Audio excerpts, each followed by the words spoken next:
News 18 Odia मंच रे बड़ कथा कहले मुख्यमंत्री कहले 2024 मसीहा ओडिशा पाई थिला एक परिवर्तन वर्ष। गत साधारण निर्वाचन रे ओडिया अस्मिता लोकों को आंदोलित करिवार मूल कारण थिला आत्मसम्मान। जने ओडिया चाहे तांको शासन व्यवस्था रे निज भाषा और भाव को बुझुथिबा व्यक्ति ओडिशार दायित्व नियंतु। जेतेबेले प्रशासन को अण ओडिया अधिकारी द्वारा आउटसोर्स करागला सेतेबेले ओडिया जनमानस रे क्षोभ सृष्टि सहित स्वाभाविक थिला।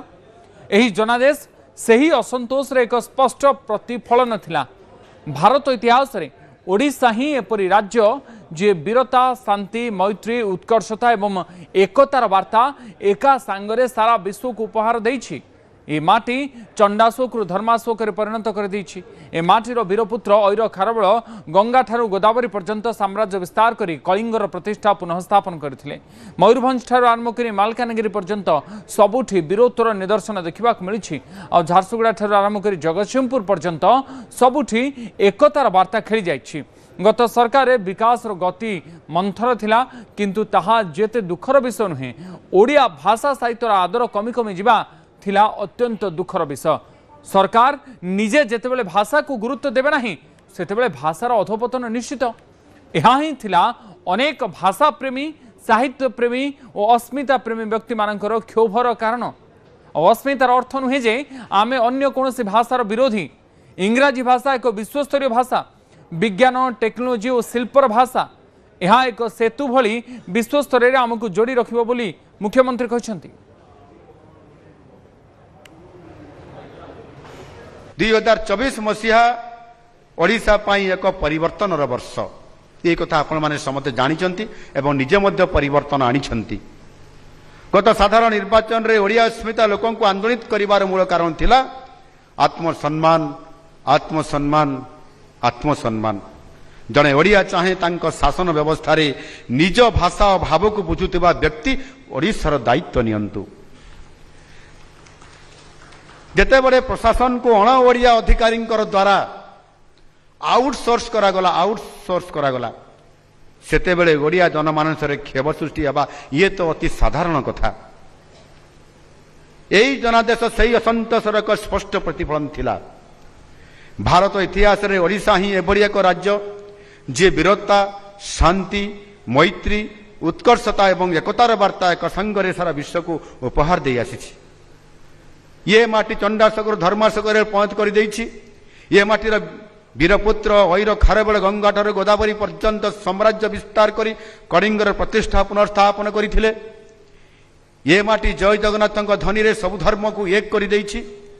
ये माटी मध्य वंदे भारतम वंदे मातरम भारत वंदे मातरम नारे देशर स्वाधीनता संग्राम रे झास देइछि।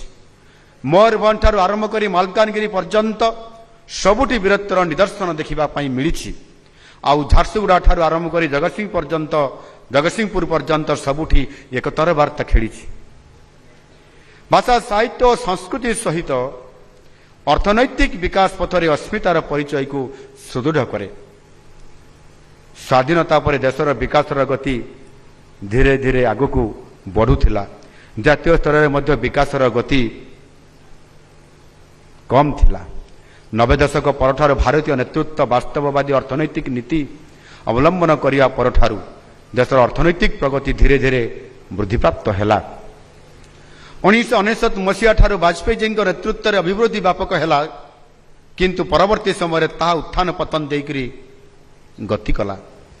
यशस्वी प्रधानमंत्री नरेंद्र मोदी जी दायित्व ग्रहण करिवा परे विकास सबु क्षेत्र को आज छुईछि। न्यूज 18 ओडिया मंच रे मुख्यमंत्री बड़ घोषणा करछन्ती कि खूब शीघ्र ओडिशा रे हेबो एलएनजी गैस प्रकल्प। कोयलारू प्रस्तुत हेबो तरलीकृत प्राकृतिक गैस। 2 लाख कोटी टंका निवेश रे प्रकल्प हेबो। उभय सरकारी और बेसरकारी स्तर रे 2टी प्रकल्प हेबो। प्रकल्प उद्घाटन उत्सव को आसिबे प्रधानमंत्री मोदी। आत्मनिर्भर भारत गठन में ओडिशार बड़ भूमिका रहिबो। हरमुज भली प्रकल्प रे जहाज अटकिले भी कौनसी असुविधा हेबो नाही। ये जो आज परिस्थिति तैयारी होती वेस्ट एशिया रे जो संकट परिस्थिति होती जदि सेठू तेल न आसो ताले जो संकट तैयारी हम आम केते कष्ट हम। मो प्रस्ताव देइछि भारत वर्ष रे प्रथम थर पाई ओडिशा रे कोयलारू तैयारी हेब गैस एवं से गैस रु कन्वर्ट हो जिवो आपनकर रोषेई गैस जो थे कि आमको आगामी दिन में चिंता करने पड़ो ना मो ओडिशा रे कोयला विशेष भाव में मौजूद थी आउ से दुईटी प्रोजेक्ट तैयारी होउची गोटे है सरकारी स्तर रे निजे केंद्र सरकार सहयोग रे होउची आउ गोटे है प्राइवेट स्तर रे होउची 2 लाख कोटी टंका रे ये कोल रु गैसिफिकेशन को होउची एवं जोड़ा सरकारी स्तर रे होउची तार प्रस्तुति सरीची आगामी किछि दिन परे जिते बड़े आरंभ होगापाई जीव मु प्रधानमंत्री को निमंत्रण देइछि कौन सी मुख्यमंत्री निमंत्रण करी नांती निज राज्य को डाकिया मुझे दुस्साहस कर देइछि ओडिशा रे आसिक आपण करिवे जहाँकि गैस जिते बड़े तैयारी प्रोडक्शन हब एवं सेटा एलएनजी गैस रे जिते बड़े कन्वर्ट हो जिवो सेते बड़े आमको आउ चिंता नथिबो से आपनकर से जो की प्रणाली होउछि जोठी अटकी की समस्या रहउछि से हरमुज प्रणाली से समस्या है आमको चिंता नथिबो आम पाखरे कोयला अच्छी आमे से एलएनजी रे पहुंच कर दे सारी थिबु आउ बेसी दिन नुह बहुत कम दिन भीतर ये हेबा पई जाउछि। ओडिया भाषा को नहीं मालकानगिरी प्रशासन तत्परता ओडिया रे न लिखिले देवाक पड़े फाइन इंग्राजी और हिंदी बदल में ओडिया लेखा उपरे गुरुत्व दिया जाउछि। राज्य रे ओडिया पक्ष पालन बेले ए बड़ निष्पत्ति मालकानगिरी जिला प्रशासन नहीं ओडिया भाषा रे समस्ते लेखिबा दरकार फलक जदि ओडिया रे न लिखिले ताहले फाइन देवाकू पड़िबो। इंग्राजी हिंदी बदल में ओडिया लेखा उपरे गुरुत्व देवाकू एभली अभियान आरंभ होईछि। ओडिया पक्ष पालन चली ओडिया रे नाम लेखा ओडिया रे नाम फलक लेखा पाई अभियान आरंभ होईछि। जो माने न लिखिबे सेमानकू फाइन देवाकू पड़िबो। व्यापक सचेतनता पाई शोभायात्रा मध्य कराउछि।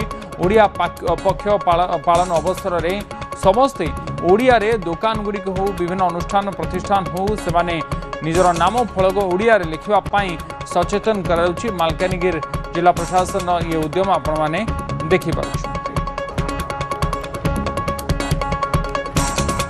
आज आमर ओडिया पक्षर चतुर्थ दिवस आज तार दिन आम ओडिया नाम फलक पाई एटाकू डेडिकेट करिछु। ओडिया नाम फलक पाई हमर जो फलक लागिछि दुकान गुडारे सेतिरे आपण देखिबे कि इंग्लिश एवं हिंदी रे जो व्यवहार होउछि सेतिरे ओडिया भाषा रो ई ना लिखा जाओ सो दैट ओडिया जो माने बुझुछंती तांको पाई सुविधा होबो और ओडिया रे प्रचार प्रसार पाई भी सेठी लाभ मिलबो। ए जो ओडिया भाषा रे जो माने लेखु नाहंती तांका अगेंस्ट गोटे पेनल प्रोविजन भी रखा है यदि 7 दिन नोटिस भितर से करि पाले नाही ताकू तो सेमानंकु पेनल प्रोविजन भी दिया है कि जरिनामा भी जुर्माना भी देवाकू पड़ो। ये सब जिनस अच्छी तार अवेयरनेस आम आज करूँ म्यूनिसिपालिटी ईओटी अच्छा भी टीम जाई जाए दुकान रे बुलिकी लोकांकु टिके अवगत कराइब कि कौन प्रोविजन अच्छी तार गोटे गाइडलाइन जारी है सरकार ओडिशा सरकार तरफ से विषय भी लोक आम जागृत कर जमती भी हेल्ले देखते ओडिया जेहेतु आम भाषा अच्छी से भाषार प्रचार प्रसार भी आमर अच्छी से पदक्षेप निया।